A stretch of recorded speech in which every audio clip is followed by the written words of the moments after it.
A life can change because of a garden gnome. Yeah, that decorative little figurine most people think is tacky. In my case, a simple 30-centimeter gnome named Marvin kickstarted a revolution in one of the swankiest condos in São Paulo. I live on the penthouse of the Grand Royale building, a 30-story skyscraper in the city's most upscale area. As the CEO of a tech startup, I finally fulfilled my dream of having an apartment with a view of the entire city. The only problem? The condo's absurd rules. Marvin was a gift from my grandma. She always said that gnomes bring luck and prosperity. I placed him discreetly on my balcony next to my plants. I never imagined that that little ceramic friend, with his red hat and friendly smile, would become the pivot of a battle that would forever change the history of the Grand Royale. Subscribe to the channel and hit that like button to get access to more stories like this. Everything started on a regular Tuesday when I found a red envelope under my door. It was an official condo notice printed on letterhead with golden letters. Susan Mitchell, the building's strict manager of 15 years, demanded the immediate removal of my unauthorized decorative item within 48 hours. I decided to attend the condo's monthly meeting to defend Marvin. The party room was packed, but Susan ran the session like a courtroom. When it was my turn to speak, she interrupted me several times, quoting regulation after regulation. "Mr. Thompson, Article 47, Paragraph 3 of our rules is pretty clear. External decorative elements must follow the aesthetic standards set by the board. Your gnome directly violates that rule," she declared, saying gnome as if it were a forbidden word. George Wilson, a quiet gentleman on the board, tried to step in on my behalf by suggesting a vote to ease up the rules. Susan shut him down with a sharp look. I went home fuming. I spent the whole night researching condo owners' rights and regulations. That's when I realized there was a loophole. The rules didn't specify any size limits for decor pieces that had been approved by the board beforehand. As a tech entrepreneur, I learned that sometimes you have to think outside the box. If they wanted war, they were about to get it. But it would be a different kind of war. Creative, unforgettable. I grabbed my phone and started looking up manufacturers that specialized in giant sculptures. Marvin deserved a tribute that was as big as he was, literally. The next morning, I got in touch with a company that specialized in monumental sculptures. The owner was intrigued by my unusual request, a 12-foot-tall garden gnome made of reinforced fiberglass, with top-notch, weather-resistant finishing. While the project was in the works, I hired a structural engineer to ensure my penthouse could handle the weight of our giant. I also brought on board an architect to create a detailed installation plan that followed every technical norm possible. There was no way Susan could complain about the safety of the structure. The manufacturer sent daily updates on the progress. Big Marvin, as I started calling him, was taking shape in an industrial warehouse on the outskirts of the city. Every detail was a supersized version of the original Marvin. The same vibrant red hat, the welcoming smile, and even the golden watering can in his hands. During that time, I kept everything absolutely under wraps. Only George Wilson, who secretly loved the idea, was in on the plan. He helped me gather all the necessary paperwork to submit to the board, including an elaborate landscaping project that presented Big Marvin as a contemporary art installation. To give it an extra professional touch, I even hired an art critic to write a fancy text about the piece, linking it to contemporary art movements and global urban art trends. The document ran 20 pages of pure, high-minded argumentation on the cultural relevance of gnomes in modern society. The project's budget was spiraling, but every penny was worth it. I also set up a special lighting system to highlight Big Marvin at night, turning him into a genuine urban monument. When all the documents were ready, including the permits from the city and the fire department, I sent the complete project for the board's review. The cover letter was impeccable, filled with technical jargon and references to the condo rules. Now all that was left was to wait for Susan's reaction, when she discovered that her worst nightmare was about to become a reality on a scale much bigger than she could have imagined. The installation day arrived with a spectacle that the Grand Royale would never forget. At 7 in the morning, a helicopter flew over the building carrying Big Marvin in a meticulously planned operation. The sound of the rotor blades had all the residents rushing to their windows, including Susan, who stood gawking from her 25th floor apartment. It looked like a movie scene. A team specialized in high-rise work was coordinating the descent of the giant gnome with reinforced steel cables. Big Marvin descended majestically, slowly rotating in the air as the rising sun reflected off his shiny surface. I hired a professional filming crew to document every moment. 3 drones captured the scene from different angles, while photographers stationed at key points recorded every detail. Those images were crucial for the next phase of my plan. The anchoring process took 4 hours. A special base had already been prepared on my penthouse, complete with reinforced anchoring and wind protection. As the technical team worked, a small crowd started to form on the street, snapping photos and sharing them on social media.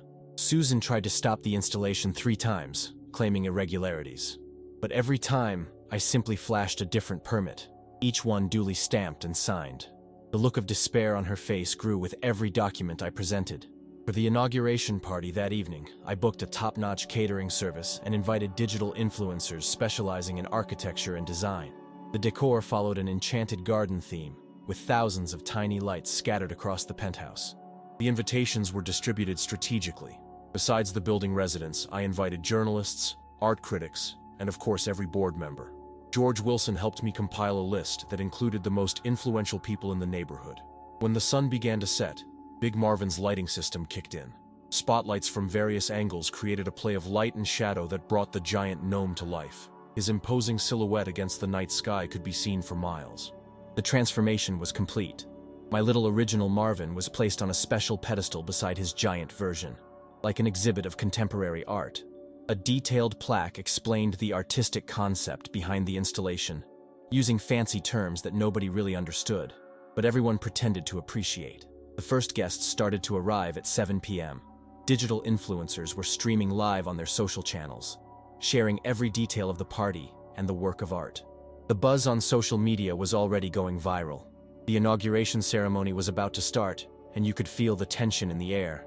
Susan arrived punctually, dressed in her usual tweed suit, her face a mask of barely contained disapproval. Little did she know that the night's biggest surprise was yet to come, and that her reign of terror at the Grand Royale was about to face its toughest challenge. The official inauguration moment finally came. I stepped onto a small stage, set up strategically with Big Marvin lit up in the background. About 200 people were gathered on the penthouse, all holding champagne glasses. Everyone's phone cameras were aimed at me, and 3 live streams were going on simultaneously. I started my speech by thanking everyone for coming and introducing the artistic installation. Susan was in the front row, her lips pressed into a thin line of disapproval. Then I dropped my main card. I announced that Big Marvin would be the first garden gnome officially registered as an artistic heritage of the city. The representative from the Department of Culture, who I had specially invited for the event, came on stage to hand over the official certificate. Susan tried to interrupt, but her voice was drowned out by applause. George Wilson was smiling quietly by my side, savoring every moment. I continued my speech, now focusing on the importance of freedom of expression in residential spaces. I quoted international cases of communities transformed by art, projecting examples on the screen behind me. With every slide, Susan grew redder. The final blow came when I announced that Big Marvin would be the mascot of a new social project, an art education program for underprivileged kids sponsored by my company. The media loved the news, and the flashbulbs wouldn't stop going off. Susan couldn't take it any longer. She abruptly stood up and tried to grab the microphone, shouting about regulations and fines. Her meltdown was captured by dozens of cameras. When security gently led her off the stage, she tripped on her own heel, knocking over a tray of canapés. The guests watched the scene, both shocked and amused. Digital influencers were narrating the whole thing in real time, and the hashtags #BigMarvin and #Susan Meltdown were already trending online. The art critic who had written the text about the installation seized the moment to deliver his analysis. With dramatic gestures, he described how Big Marvin represented the resistance of the individual against the institution, a 3-dimensional manifesto of breaking free from modern social shackles. While Susan left the party completely humiliated, the other residents started coming over to congratulate me. Many admitted that they'd always found the condo's rules excessively strict, but never had the guts to speak up. The event ended with a light show projected onto Big Marvin, synchronized with classical music. Photos of that scene spread rapidly across the internet, turning my giant gnome into an instant viral phenomenon. When the last guests left, I stood alone on the penthouse, taking in my creation. Big Marvin seemed to be smiling even wider under the stars, as if he knew he had just made history.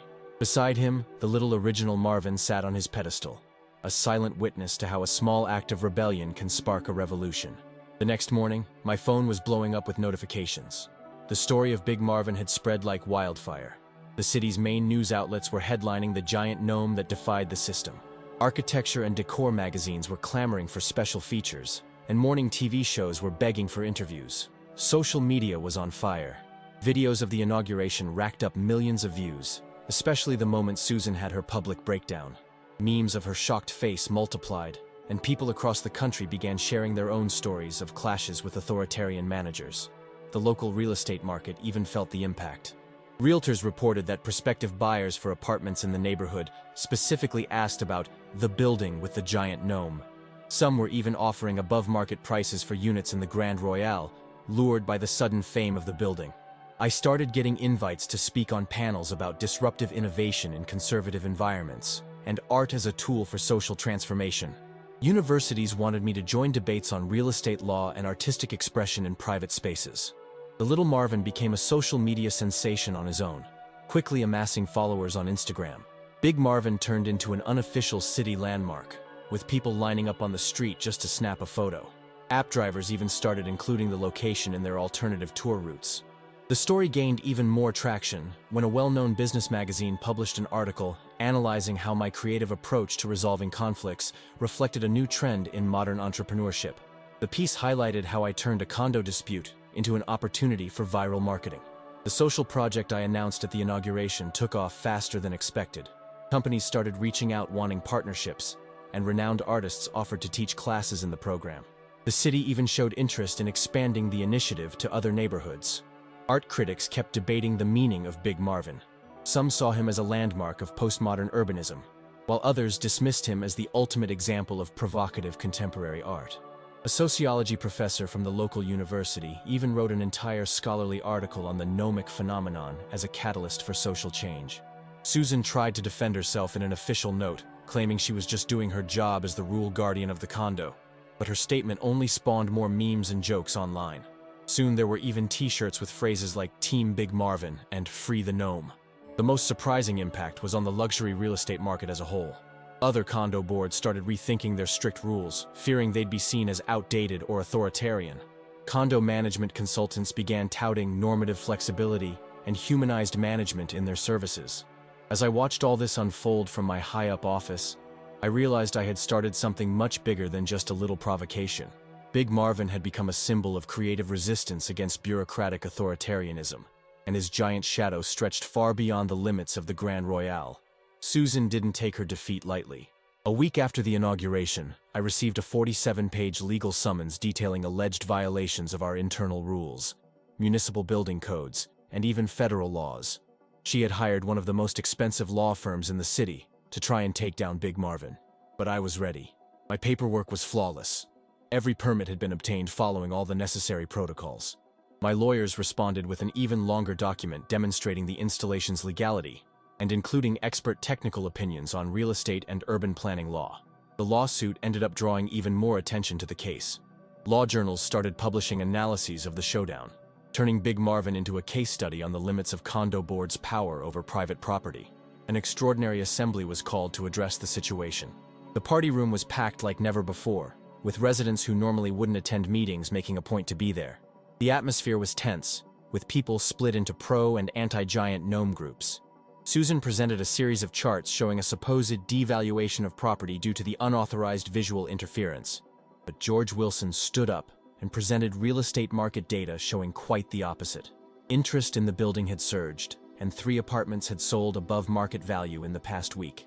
Things heated up when an elderly resident from the 12th floor grabbed the mic and revealed she'd been fined for placing an orchid pot on her window 2 years back. More residents shared similar stories of authoritarian management. The vote was dramatic. Susan demanded it be secret, probably hoping people would be too scared to publicly oppose her. But the result was crystal clear. 82% of residents voted in favor of keeping Big Marvin and completely overhauling the rules. The final blow came when the condo treasurer, stirred up by all the chaos, decided to present a detailed audit of the past 5 years' finances. It turned out there were a bunch of administrative irregularities in Susan's management, including overpriced contracts with maintenance companies. Susan tried to defend herself, but her voice was shaky. For the first time in 15 years, her absolute power was being publicly questioned. When a resident suggested a new election for the manager, the whole assembly broke into applause. The law firm Susan had hired, sensing the tide was turning, quietly pulled out of the case. The legal action was dropped the following week due to lack of substantive grounds. At the end of the assembly, Susan was left alone in her corner, her face a mask of defeat. Her 15-year reign of terror at the Grand Royale had come to an end, not through force or violence, but by a smiling 12-foot-tall gnome. As the residents filed out of the party room, many stopped to congratulate me and express their gratitude. One lady even suggested that I run for condo manager, a suggestion I politely turned down. After all, my mission wasn't to seize power, but to show that it could be challenged in a creative and lighthearted way. The transformation of the Grand Royale was fast and astonishing. With Susan's official resignation, a new management team took over, led by a young architect from the 18th floor. Their first move was to set up a committee to rewrite the rules, focusing on more flexible and inclusive guidelines. The building's balconies started coming to life. Residents who used to hide their personalities behind closed curtains began decorating their outdoor spaces. Vertical gardens popped up on different floors. Colorful pots adorned the windows. And even a resident on the 15th floor installed a small Zen fountain. The lobby, which used to be austere and impersonal, was revamped to include a cozy lounge area with comfortable chairs and a shared library. The security cameras, once used by Susan to keep tabs on residents, were redirected only to critical areas. The building even hosted its first monthly community event, where residents could share their talents and hobbies. We discovered we had painters, musicians, and even a professional chef living in the building. The party room, once reserved for tense meetings, now buzzed with cultural activities. George Wilson, always the quiet one, turned out to be an excellent community event organizer. He kicked off a rooftop community garden project, something Susan had always called inappropriate for a luxury building. The changes weren't just about rules and appearances. The atmosphere got lighter. Residents started greeting each other in the elevators, and kids returned to playing at the playground without fear of getting a noise complaint. Big Marvin, once a rebel symbol, became the official mascot of the condo. His image started appearing on the building's letterhead, and visitors were greeted with a little brochure telling his story. Susan moved out of the building 3 months later, selling her apartment to a young family with 2 kids. Ironic as it is, the first thing the new residents did was install a little birdhouse on their balcony, subscribe to the channel, and hit that like button to get access to more stories like this. To celebrate the first anniversary of the Gnome Revolution, I decided to give the Grand Royale a special gift. I ordered Marvin Supreme, a gnome even more impressive at 15 feet tall, to join Big Marvin. This time, the installation was a community event. We organized a charity party that raised funds to expand the art education program inspired by Big Marvin. The penthouse was transformed into an open-air gallery, with works by the kids participating in the program exhibited alongside the giant gnomes. The building's residents got completely involved in the planning. George Wilson coordinated a gardening contest across the floors, turning balconies into little hanging gardens. The architect-manager developed a lighting design that integrated both giant gnomes into the nighttime cityscape. During the party, I received an emotional surprise. My grandma, who had given me the original Marvin, showed up unexpectedly. At 85, she was awestruck to see how her little gift had sparked so many positive changes. Photos of her embracing the original Marvin, with the 2 giants in the background, went viral on social media. The Grand Royale became a benchmark for innovative condo management. Delegations from other buildings began visiting to see how we turned a formerly rigid and hostile environment into a vibrant, welcoming community. As for me, I learned that sometimes the biggest changes start with the simplest gestures or the tiniest gnomes. Today, when I look out my office window and see the 3 generations of Marvin guarding our penthouse, I remember that creativity and humor are the best tools to fight the tyranny of the ordinary. And Susan? They say she moved to a low-rise condo in the suburbs, where she started a campaign against decorative windmills.